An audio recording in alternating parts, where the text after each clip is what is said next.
In a crisis situation, the role of leadership becomes paramount in managing the event and controlling the damage to the organization.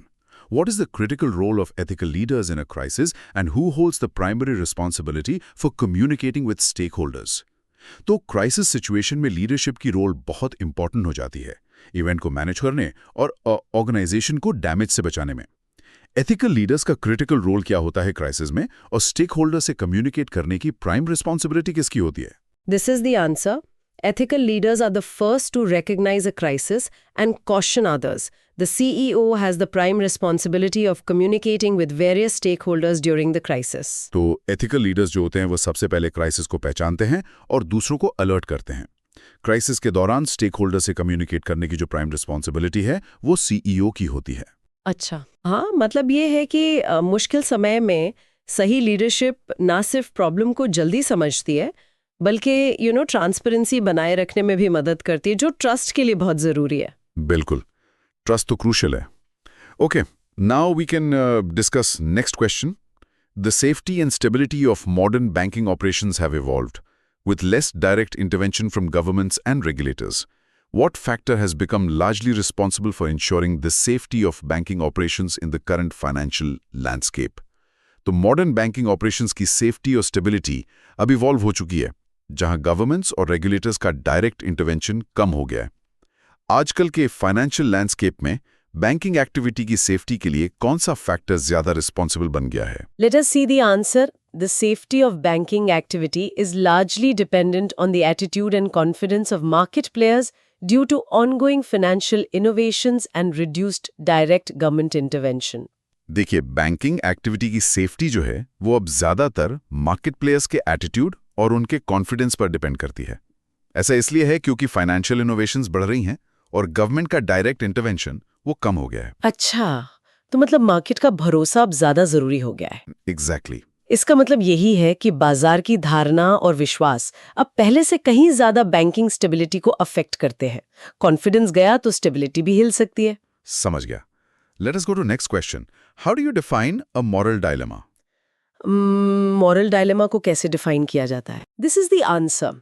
A moral dilemma is a situation of distinguishing between right and wrong and between right versus less right. Moral dilemma एक ऐसी situation होती है जहां आपको distinguish करना होता है right और wrong के बीच, या कभी-कभी right और क्या कहते हैं less right के बीच। जहां कोई क्लियर कट सही जवाब ना हो। बिल्कुल, ये वो कठिन परिस्थितियां हैं जहां कोई स्पष्ट सही विकल्प नहीं होता। अक्सर वैल्यूज का टकराव होता है इसमें। ठीक है। Now we can discuss next question. Ethical banking is built upon a foundation of core principles that guide conduct and build relationships with customers and stakeholders. What is considered the foremost principle of ethical banking, and what four factors are included in the standard banking code of conduct? Ethical banking कुछ core principles पर based होता है, जो conduct को guide करते हैं और customers व stakeholders के साथ relationship बनाते हैं। तो एथिकल बैंकिंग का सबसे इंपॉर्टेंट मतलब फोरमोस्ट प्रिंसिपल कौन सा होता है, और standard banking code of conduct में कौन से 4 फैक्टर्स शामिल होते हैं? Let us see the answer. The first and foremost principle of ethical banking is trust. The standard banking code of conduct includes integrity, neutrality, reliability and transparency. तो ethical banking का सबसे पहला और सबसे important principle है trust, विश्वास। Trust, हाँ। और जो standard banking code of conduct है उसमें इंटेग्रिटी, न्यूट्रलिटी, रिलायबिलिटी और ट्रांसपेरेंसी, ये 4 फैक्टर्स शामिल होते हैं। अच्छा। ये ट्रस्ट ही तो है जो कस्टमर और बैंक के रिश्ते का आधार है, और ये चारों सिद्धांत उस ट्रस्ट को बनाने और बनाए रखने में मदद करते हैं। Right. Let us go to next question. Within the standard banking code of conduct, principles like integrity, neutrality, reliability and transparency define how a bank should interact with its partners and customers. Can you define what is meant by integrity and neutrality in this context? तो standard banking code of conduct में integrity, neutrality, reliability और transparency जैसे principles ये define करते हैं कि bank को अपने पार्टनर्स और कस्टमर्स के साथ कैसे इंटरैक्ट करना चाहिए। इस कॉन्टेक्स्ट में इंटेग्रिटी और न्यूट्रलिटी का क्या मतलब है, थोड़ा एक्सप्लेन करेंगी? This is the answer. Integrity means there is no intention to treat a business partner immorally, while neutrality means refraining from any kind of biased behavior. हाँ, जरूर।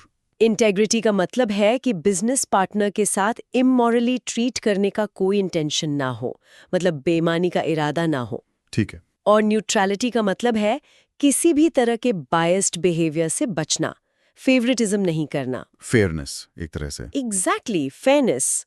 ये सिद्धांत इंश्योर करते हैं कि बैंक अपने सभी डीलिंग्स में निष्पक्ष और नैतिक रहें, सबके साथ समान व्यवहार हो। Okay, now we can discuss next question. Reliability is crucial for maintaining customer trust in banking. How do you define the principle of reliability? Reliability यानी विश्वसनीयता बैंकिंग में कस्टमर ट्रस्ट बनाए रखने के लिए बहुत जरूरी है। तो रिलायबिलिटी के प्रिंसिपल को कैसे डिफाइन किया जाता है? क्लियर, अंडरस्टैंडेबल और एक्यूरेट इन्फॉर्मेशन देना, और साथ ही सर्विसेज को इम्पेकेबली, मतलब बिना किसी कमी के परफॉर्म करना। ग्राहकों को ये भरोसा होना चाहिए कि बैंक जो कह रहा है वो सच है और जो कर रहा है वो सही तरीके से कर रहा है। समझ गया, बिल्कुल clear. Let us go to the next question. Keeping customers updated on their rights and obligations and offering products suitable to their needs is part of which principle of standard banking code of conduct? Customers को उनके rights और obligations के बारे में updated रखना और साथ ही उनकी नीड्स के हिसाब से सूटेबल प्रोडक्ट्स ऑफर करना, ये standard banking code of conduct के किस प्रिंसिपल का हिस्सा है? This is the answer. It is transparency. ये ट्रांसपेरेंसी प्रिंसिपल का हिस्सा है। अच्छा, ट्रांसपेरेंसी। हाँ, पारदर्शिता। मतलब ये कि बैंक ग्राहकों से कुछ छुपाए नहीं, उन्हें उनके राइट्स और ऑब्लिगेशंस की पूरी जानकारी दे ताकि वो सोच समझकर इन्फॉर्म्ड डिसीजंस ले सके। Right, makes sense. Now we can discuss next question. Professionals in any field are expected to adhere to a high standard of conduct, encompassing a range of duties that go beyond their technical skills. What are the key duties of a professional? किसी भी field में professional से उम्मीद की जाती है कि वो एक high standard of conduct follow करें, जो उनकी टेक्निकल स्किल्स से भी मतलब आगे जाता है। तो एक प्रोफेशनल की ड्यूटीज क्या होती हैं? Let us see the answer. A professional's duties include integrity, honesty, human values, thoughtfulness, objectiveness, responsibility towards employer and customer, and leadership qualities. जी, एक प्रोफेशनल की ड्यूटीज में इंटेग्रिटी, ऑनेस्टी, ह्यूमन वैल्यूज मतलब मानवीय मूल्य, थॉटफुलनेस, ऑब्जेक्टिवनेस, हाँ, एम्प्लॉयर और customer के प्रति रिस्पॉन्सिबिलिटी और लीडरशिप क्वालिटीज शामिल होती हैं। ये दिखाता है कि प्रोफेशनल होना सिर्फ टेक्निकल स्किल्स का मामला नहीं है, इसमें एथिकल और सोशल जिम्मेदारियां भी शामिल हैं। बिल्कुल, काफी कॉम्प्रिहेंसिव लिस्ट है ये। Okay, let us go to next question. Ethical dilemmas can arise in professional life from conflicts between different sets of values, forcing individuals to make difficult choices. What are the two primary sources of conflict that can give rise to an ethical dilemma for a professional? And can you provide an example? Professional life में ethical dilemmas तब पैदा होते हैं जब अलग-अलग values में conflict होता है, जिससे इंडिविजुअल्स को मुश्किल चॉइसेस लेने पड़ते हैं। तो एथिकल डायलेमा के दो मेन सोर्सेज ऑफ कॉन्फ्लिक्ट क्या हैं और क्या आप कोई एग्जांपल दे सकती हैं? This is the answer. A dilemma can arise from a conflict between personal and organisational values or a conflict with social values, such as when a monetary benefit is received after completing a deal.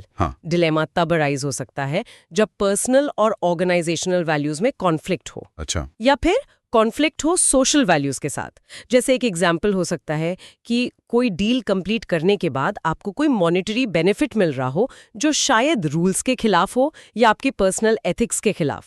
हाँ, मतलब personal values का है कुछ और, company का है कुछ और। बिल्कुल, ऐसी सिचुएशन में चुनना पड़ता है कि आप अपनी पर्सनल एथिक्स फॉलो करेंगे, ऑर्गेनाइजेशन के रूल्स मानेंगे या सोशल एक्सपेक्टेशंस पे खरा उतरेंगे। यही डिलेमा है। Right. Now we can discuss next question.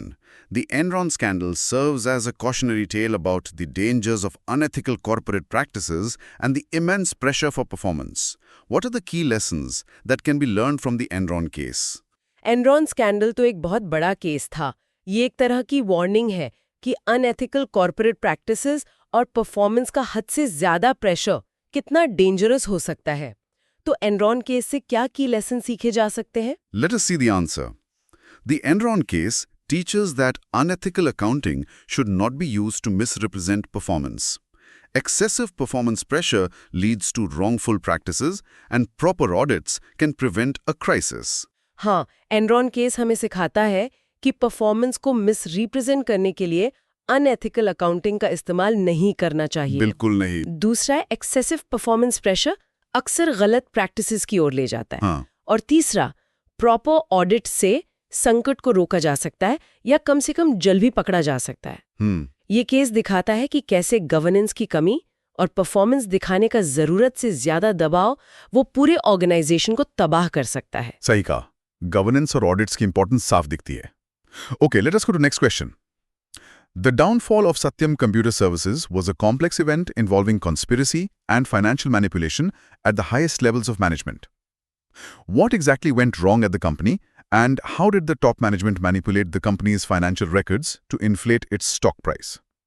Satyam computer services का मामला भी काफी शॉकिंग था भारत में। ये एक कॉम्प्लेक्स इवेंट था जिसमें टॉप मैनेजमेंट लेवल पर कॉन्स्पिरेसी और फाइनेंशियल मैनिपुलेशन हुई। तो सत्यम में असल में क्या गलत हुआ था और टॉप मैनेजमेंट ने स्टॉक प्राइस बढ़ाने के लिए फाइनेंशियल रिकॉर्ड्स को कैसे मैनिपुलेट किया? This is the answer. At Satyam, funds were diverted through a conspiracy to artificially increase revenues and profits. This was done by creating fictitious invoices, bank transactions, and fixed deposits to jack up the stock's market price. सत्यम में क्या हुआ कि funds divert किए गए एक पूरी conspiracy के तहत।